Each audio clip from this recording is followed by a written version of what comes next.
আজকে chilli chicken করছি, তার জন্য আমাকে মাংসটা নিয়ে নিচ্ছি। এখানে প্রথমে চিকেনটা নিয়ে নিলাম, বোনলেস চিকেনই নিয়েছি।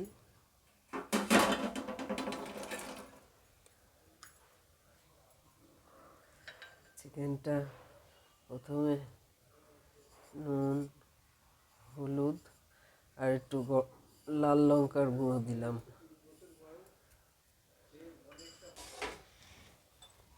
তারপরে আদা রসুনটা পেস্ট করে রেখেছি, সেটা দিলাম। আর দেবো একটু সয়া সস, অল্প হাফ চামচ মতো সয়া সস দিলাম। এবার এটাকে ভালো করে মেখে নিলাম।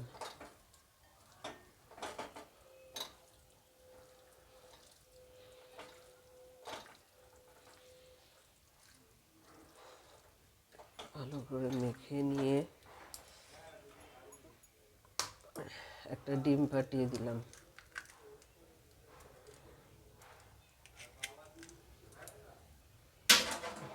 দিয়ে তারপরে ডিমটা ভালো করে এর সাথে মিশিয়ে নিলাম।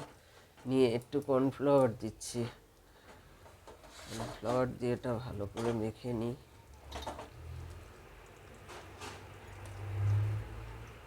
আর অল্প একটু কর্নফ্লাওয়ার দেবো এতে।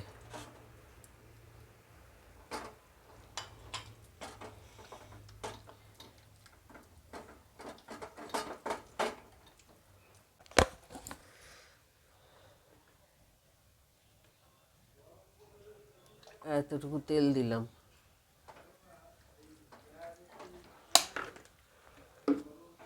তেল দিয়ে এটাকে ভালো করে মাখিয়ে অল্প একটু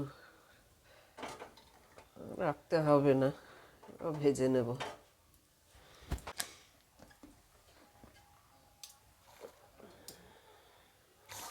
সাদা তেল দিলাম। তেলটা গরম হয়ে গেছে, এতে অল্প অল্প করে চিকেনটা দিয়ে ভেজে নিই। একবারে বেশি দেব না, তাহলে গায়ে গায়ে লেগে গেলে ভালো হবে না।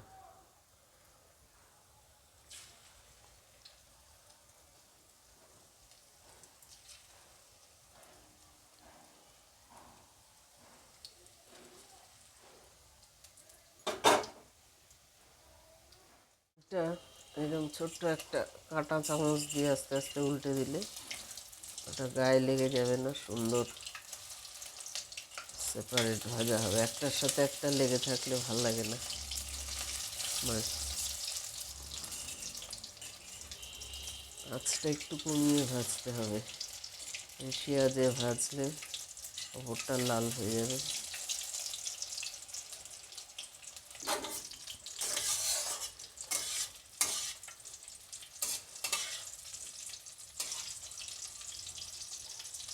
সুন্দর করে ভাজতে হবে যাতে ভেতর কাঁচা না থাকে।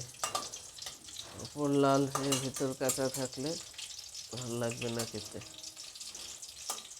অল্প আছে, আস্তে আস্তে ভাজতে হবে। সমস্ত চিকেন আমার ভাজা হয়ে গেছে। অল্প তেল দেবো, খুব বেশি তেলে করবো না। এতে রসুন কুচি, একটু আদা কুচি দিয়ে দিলাম।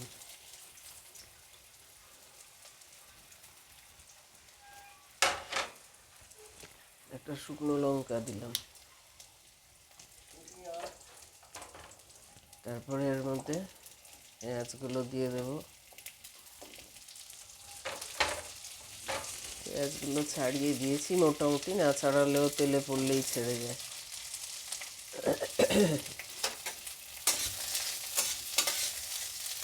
একটুখানি নাড়াচাড়া করে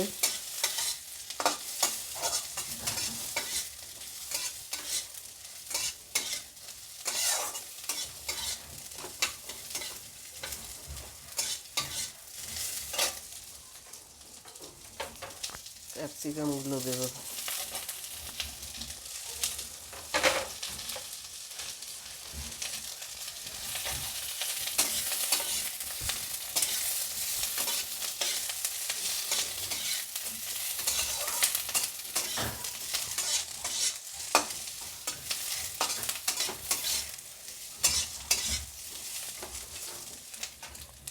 আর এতে আমি টমেটো সস দেব 2 চামচ মতো, চিলি সস দেব 1 চামচ, আর অল্প সয়া সস। একটু জলে গুলে নিলাম, তাহলে এটা পুড়ে যাবে না কড়াইতে দিলে। ভালো করে মিশিয়ে এবারে দিয়ে দিলাম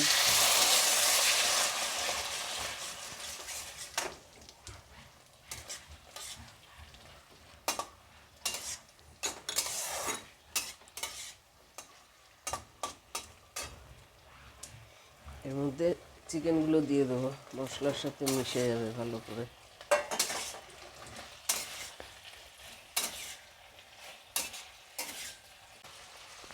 কটা কাঁচা লঙ্কা দেবো,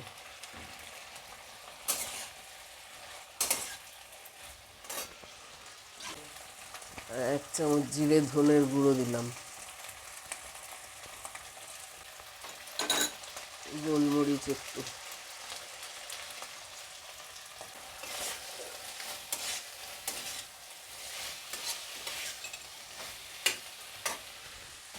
কর্নফ্লাওয়ার অল্প জলে গুলে দিয়ে দিলাম।